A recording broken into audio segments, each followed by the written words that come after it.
In 1932, the Australian government officially declared war. But their enemy wasn't another country or a rebel uprising. Their enemy was a massive flock of 20,000 giant, flightless birds, the emus.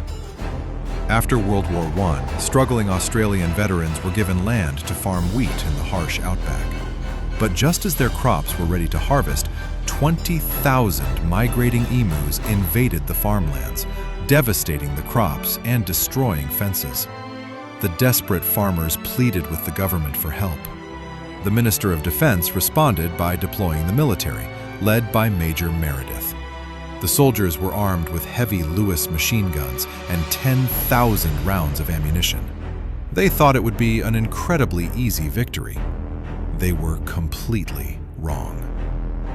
The emus proved to be absolute tactical geniuses.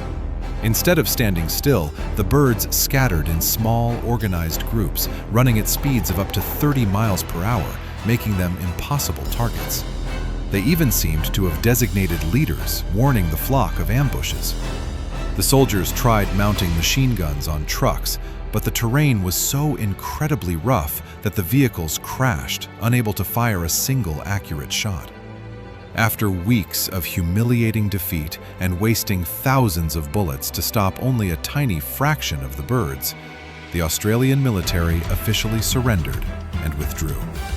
The giant birds had won the Great Emu War.